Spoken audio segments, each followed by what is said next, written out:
couple more, Kevin, and then I'm going to let you go, all right? Just, I suppose, a little bit more chill now. Just I want to talk to you a little bit about a couple of fights that have happened, and obviously the big one at the weekend. I'll just start actually with the one at the weekend. We've got Canelo and Caleb Plant for the undisputed super middleweight world titles. Obviously, you've been in camp with Billy Joe, sparring for Canelo, almost being used as a sparring partner who has similarities to Canelo, right? So, what do you think of that matchup, and who are you picking? You've even got the Kevin Agyarko, the CA on your chest there. It even looks like the Canelo Alvarez one a bit, doesn't it? I know. Do you know what? I think it's a very good fight. I haven't watched a great deal of Caleb Plant. I have watched bits and pieces of him. I just don't think Caleb Plant has been in tough enough experience fights for me. Do you know what I mean? I think Canelo, I actually, me and my mates were talking about this the other day. I can't remember the numbers, but Canelo has since he's been beat off by Floyd Mayweather, he's fought something like the combined record of his last 10 opponents saved since Mayweather. It's like 450 something to 22. Do you know what I mean? So that's just insane. Do you know what I mean? So he's wiped out basically 3 divisions in terms of light middle, and super middle. Yeah. So I think the experiences with Canelo, and technically he's a better fighter. I just feel he's stronger. His head movement is just ring generalship. Everything is just is better. He can just go through the gears. Do you know what I mean? He showed in the Billy Joe fight that even if he has a slow start and he's sussing you out, once he ups the tempo, it's a hard night's work for you. Do you know what I mean? So I think it'll be a very competitive fight until 8, 9, 10, and then Canelo goes through the gears, and it's a showstopper. Yeah, 100%. It seems to be a little bit with Canelo, like he has too much for most of the guys. Like everyone is really, really good at 1 or 2 things, but Canelo seems to be really good at everything. Like he has multiple ways of, like he can travel multiple paths to victory. He doesn't just only have 2 options. He has like 6 options in terms of how to win. A little bit like the way Mayweather kind of could do that. Like, I mean, towards the end of his career, obviously he was a bit more one-dimensional because it would just work for him. But you know what I mean? It was that kind of, if he needs to change his style, he can change his style. If he wants to go forward, he can do that and win. If he wants to go on the back foot and counter punch, he can do that as well. And it seems to be, Canelo seems to be the one guy, maybe the one guy at the moment in the world who can do that, who has the most amount of ways to win a fight. Like, exactly, you know what I mean? Yeah, 100%. I can't wait to watch it though. It is going to be cracking. And it's hard not to get behind Canelo, isn't it? Even with that kind of asterisk over his name, with the failed drug test and all, like it's weird. Like when fighters are such big names and they bring in such revenue, that kind of gets brushed under the carpet a little bit. But he is an appealing character, especially of late, and especially funny enough since he's been working with Matchroom, he's kind of his personality's come out a little bit more. But yeah, no, definitely, I agree. He's an exciting fighter. He's an unbelievable talent, so he's always going to be appealing, and he just seems to be getting better with each fight. He does seem to be getting better, right? I saw Carl. I don't know if you watched Carl Frampton's like preview of the fight with Steve Bunce for BT Sport, right? And he's just he was almost a little bit dumbfounded. He was like, the mental thing is that he seems to be getting better every time he fights. Like, where's his ceiling? Exactly, and if you think about it, he's coming in. Well, he's in his prime years now. I mean, he's 31, 32, so he's in his prime years, and I think he's peaking. Do you know what I mean? But he just seems to get better and better, and he's someone that stays in the gym. He works hard, and he's always looking for ways to improve. So he's just an unbelievable fighter, and I think it'll just be too much for Caleb Plant. Yeah, I think so as well. He'll have too many tools, I think. So 2 quick ones. What did you make of Fury Wilder 3? Some fight. Did you watch it? Unbelievable. Yeah. I woke up to watch it. Unbelievable fight. One that will go down in the history books of one of the greatest heavyweight fights of all time. Just explains Tyson Fury's life. A roller coaster up and down. Do you know what I mean? Yeah. Do you know what I mean? He at the top, and then he gets dropped. Do you know what I mean? And then he's back up and he stops Wilder. Do you know what I mean? He stands toe to toe with the hardest puncher in the divisions. You know what I mean? So it was an unbelievable fight and an exciting fight, and fair play to both lads for giving us a trilogy and putting on 3 unbelievable fights. Yeah, wasn't it? It was unbelievable. And like that, like I've seen some comments about it that like perhaps it wasn't the most kind of clean cut fight of all time. Like, and Fury looked like he maybe could have been slightly better prepared. But I mean, Jesus Christ, is he tough? And Wilder actually did himself. I think Wilder's stock has probably gone up actually after that, because it went down after the second fight for sure, right? And then the excuses and all that shit as well. But now it's after definitely going back up. I mean, he really did like go out on a shield, and he actually did look a little bit better. He looked like he was trying some stuff. But where particularly with Wilder, because I think Fury has a route, he's WBC champion. It looks like he's going to fight Dillian Whyte. I hope he fights Dillian Whyte, because that's a great fight. And if nothing else, like a lot of people will think Fury wipes the floor with Dillian Whyte, but the build-up will be unbelievable. Dillian Whyte is a serious character. Like he's not to be messed with, is he? So it'll be a fun build-up. But Wilder's route back, or Wilder's next fights, could be an interesting path, right? So what do you think Wilder should do from here, or what do what makes sense to you for Wilder? Listen, he's going to always be an exciting fight because he's a puncher. So I mean, a name in the top 10 that's not, I think a name in the top 10 that's not Joshua, Fury, or Wade, to get him another, or USYK, to get him just back in the winning ways, and then fighting one of the big names. Do you know what I mean? And proving himself, proving that he is, if not he's not number one obviously, but if not number one, number two. Do you know what I mean? So listen, they're all exciting fights. AJ always going to be an exciting fight. You're guaranteed a knockout in that fight. Dillian Whyte will be an exciting fight. You know what I mean? So he can still be an exciting fight, but I think maybe having 1 or 2 more fights to get him back up, get his confidence back up to that level that it was at, and then straight back into big fights. Yeah, 100%. Joshua USYK then is the last one I'll touch on with you before, and I'll let you go and enjoy your evening then, Kevin. Thanks, man. What did you make of it? I mean, just briefly, I'm just going to say what I thought, right? And I just want to see if you agree with this. I think a lot of people, and maybe people who are like Eddie, for example, who are very, very attached to the AJ brand and to AJ as a person, kind of had it like almost level after 8 rounds. I have absolutely no idea what people are looking at if they think AJ won 4 rounds in that fight. I don't know if you agree with that or not. And that kind of people say, like, there's a little bit of a narrative again from the kind of AJ side of things that USYK ran away with it in the last 4 rounds. I'm struggling to give AJ more than 2 rounds in the fight. And the rounds he won by the skin of his teeth, in my opinion. How did you see? I saw it as pretty much a masterclass from USYK. I thought he was absolutely outstanding. I thought he almost won every round, bar maybe a couple if you're trying to give them to AJ. What did you think of the fight? And as you were watching it, I don't know if you were scoring it, but as you were watching it, what were you thinking? How were you seeing it play out? I was actually at the fight. Now I will say, being at the fight and watching a fight on TV are 2 different things. Yeah, definitely. 2 completely different things. So I haven't watched it back, and I would definitely watch it back and rescore. I had it close 3-8, which I had it in my notes. So each round I was actually scoring it.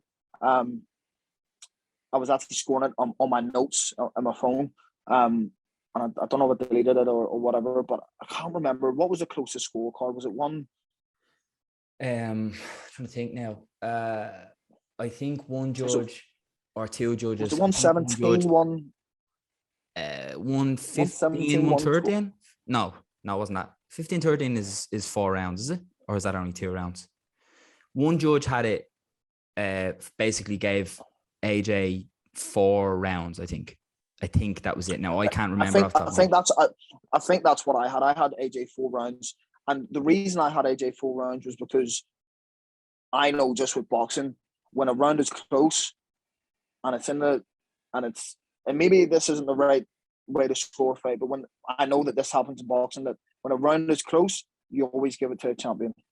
Okay. And that's why I had to score that, because you're coming to the champions hometown, backyard, and you're coming to fight the champion. You have to kind of make sure you win them rounds and make it certain. So there was a couple of rounds that were very close. You couldn't have given Joshua any more than 4 rounds.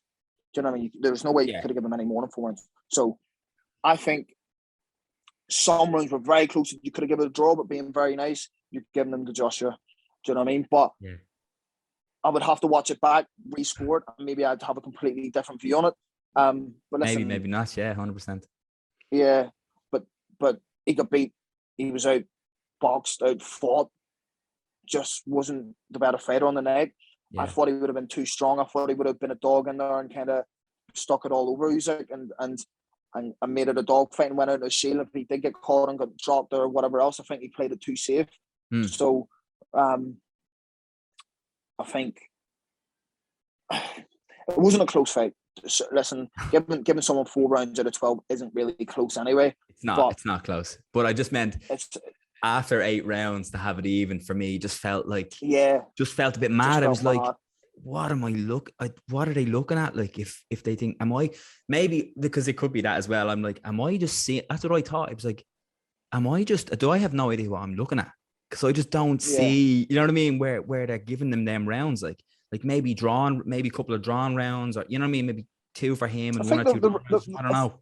I think the rounds that were given to AJ was more so that he wasn't working the hardest, but he was the cleaner puncher in them rounds.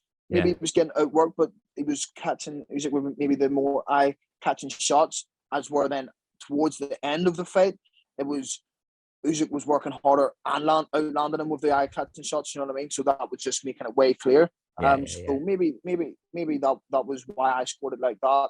Yeah, 100%. But like I said, when you're sitting at a venue watching a fight and you then watch it back, you can score completely different. Yeah, 100%. It's a different experience. I've been up. Even if you're close to the ring, it's such a different experience. What did you make of the plan or apparent now, like retrospectively looking back, watching AJ's interview with Coogan on IFL? Apparent lack of plan almost. It seems like he didn't even really know. He wasn't, you know what I mean? Like, he wasn't sure what he was going to be doing when he went into the ring. Obviously asking Clifton Mitchell, you know, what does he think on the ring apron fucking 2 minutes before he's about to go in and fight like one of the best technicians in the sport. Worrying, I think. And so definitely. And then going forward as well into the next one, I think it's worrying stuff. What did you make of all that? I think he has too many people in his team telling him too many different things. I know that he's got 3 boxing coaches. Obviously, Rob McCracken's number 1, but there's Angel Fernandez and another coach there that are working with him. Yeah. So there's too many people in the team telling him too many things.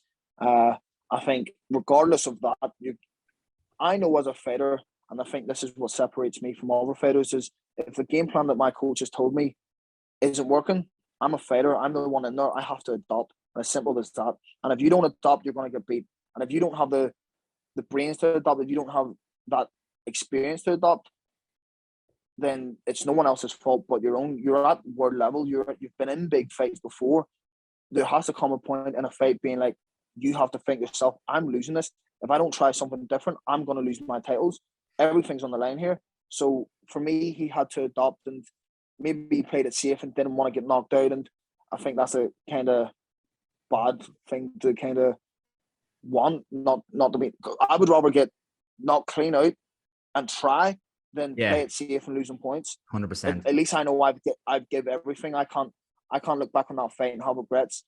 I can walk away from that fight and know that I give my all, regardless. You tried to win the fight. Tactics. Yeah, I tried. I did everything I possibly could as well. I felt like he played it safe at times and didn't take the risks. Do you agree with this? It seems to me, and this is perhaps the most worrying part of the whole thing, which you kind of touched on it, is that he seems to not know. He seems to be very reliant on the coaches to tell him exactly what to do. Like, he doesn't seem to be particularly adaptable in the moment. And to be operating at such a high level, and that, because I think he's actually really underrated, like boxing skill wise and stuff. And I like really like his attitude. He's always wanting to learn and get better and stuff. But I actually think that worked against him in this fight. But like that, it just seems so worrying that he seems to not be able to. We've seen it before, you know, in the Ruiz fight where he's gone back to the ring going, what do I do? What do I do? Now, we may have been slightly concussed at that stage in that fight, so we may be cutting slack there. But he doesn't seem to know how to change up. He doesn't seem to be able to read the fight very well when he's in there. Like he didn't feel, he said in his interview with Coogan, that he didn't necessarily feel like he was being outboxed and like that he was losing the rounds. You know what I mean? So regardless of what the corner was telling him, which they are definitely responsible, right? How important is it? Well, I think it's massively important that the fighter is able to understand that, okay, this isn't going my way here. Like you have to be able to notice that, right? And then you have to be able to implement changes on your own. If the coach is saying, oh, very good, you're doing well, and you're like, I don't feel like I'm doing well, you need to be able to make changes in there on your own, right? You need to be able to read the fights and have IQ. You need to be able to know what's going on. That's something that really worries me about AJ. Yeah, without doubt. Listen, I know a lot of fighters that don't know how to adopt, and they're great fighters, and they rely so much on their coach to think for them and tell them what to do. But certain coaches don't know how to change a fight. And if a coach doesn't know how to change a fight, you need to know how to change a fight yourself. You're in there, you need to take responsibility. And if you can't do that, you're going to come unstuck at a certain level. And that's what happened with AJ.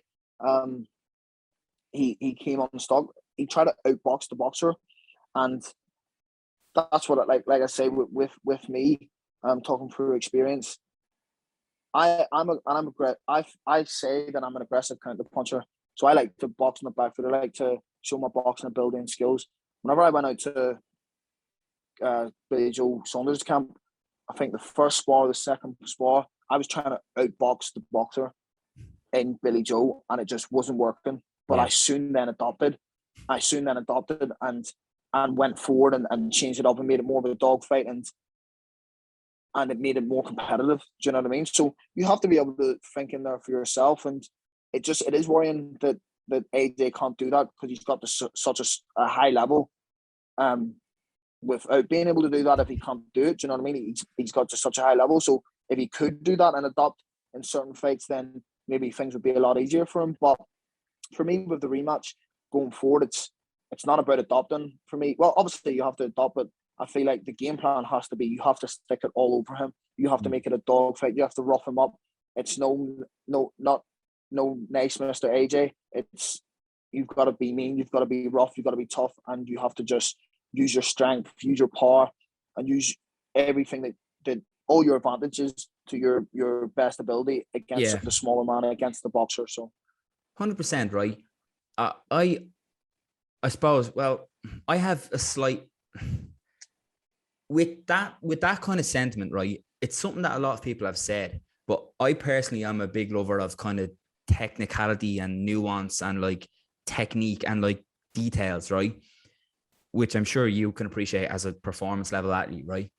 But it seems to be like everyone's like, stick it on him.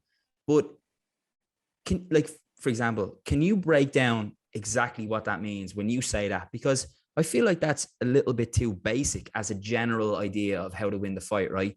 Because Derek Chisora stuck it on him and he was just outboxed all night, like, you know what I mean? Now, he made him uncomfortable a little bit, but AJ has a suspect chin, you know what I mean? Like, if you look at it, the Derek Chisora fight is probably the closest a heavyweight has, or the toughest fight at heavyweight USYK has had, without doubt. I feel it's the toughest fight, right? So he stuck it on him, but Derek Chisora is a slow, old, not with no disrespect to him, he's old and he's slow, and it was just a run out for USYK, right? Josh is in his prime years, so it obviously you can't be reckless. It's got to be calculated. Yeah. You have to be the aggressor. You have to go forward. You have to use your strengths. Do you know what I mean? And Josh has never been a boxer. Yes, he did against Andy Ruiz, but Andy Ruiz isn't a great technician. USYK is, so you can't outbox the boxer. USYK's a decorated amateur, an Olympic champion, world champion. Do you know what I mean? Someone whose technical ability is just on a complete different level than other fighters. So you're never going to outbox him. So the only other option is to outfight him. Do you know what I mean? And you are a fighter. AJ is a fighter, an aggressor, a heavy puncher. So you have to be not just go in hands up and swing and trying to knock him out. It's got to be calculated. You've got to use your jab. You've got to set things up behind the jab, but doing that going forward, not going on the back foot. Yeah. So kind of, I mean? Like basically being so kind of calculated aggression. You got to try and you got to go to the yeah. Exactly. You got to go to the body. You got to slow the smaller man down who's good on his feet. Do you know what I mean? You got to take his advantages away from him, and I think that's the only way AJ wins the fight, because if he doesn't and he has any sort of game plan like the last, he'll get knocked out. Yeah, I think so as well. Do you think that even if he adopts the right that kind of plan that you're talking about there, which seems to be the general consensus of, you know, people think that that's what he should do, right? Do you think that even if he adopts that and he carries out that plan well, is that going to be enough to beat Usyk? Is that going to, like, for me, I see that it seems to me like Usyk will still be able to find him, find the shots. You know what I mean? What do you think in terms of the outcome of the fight if he gets the plan right?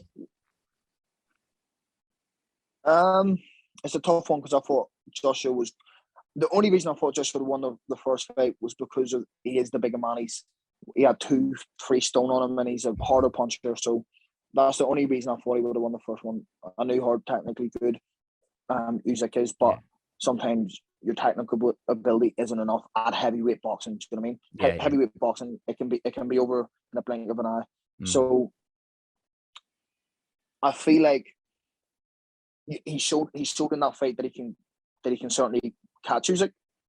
If you look at Usyk's face after he was cut up and he had marks and bruises, so he can definitely catch him. So if he's doing that 40-50% more than he would have did last time, that one punch is going to land. And I don't care how good your chin is. If you get hit by a 17-18 stone man, you're going down. And the thing with AJ is that one thing that you can't take away from is he knows how to close a show, and he's proven that. Do you know what I mean? So I think that it's definitely a winnable fight. Listen, if someone like Vasily Lomachenko can get beat, then anyone is beatable. Do you know what I mean? That's a really good point, because I also was like that with Lomachenko. I was like, he's the number one. Exactly. So if he can get beat, So if someone like Lomachenko can get beat, then Usyk's definitely can be beat. Do you know what I mean? But you've got it like Lopez had. You have to have the right game plan on the night, and you've got to be able to execute that. And if you don't, you'll come unstuck. 100%, man.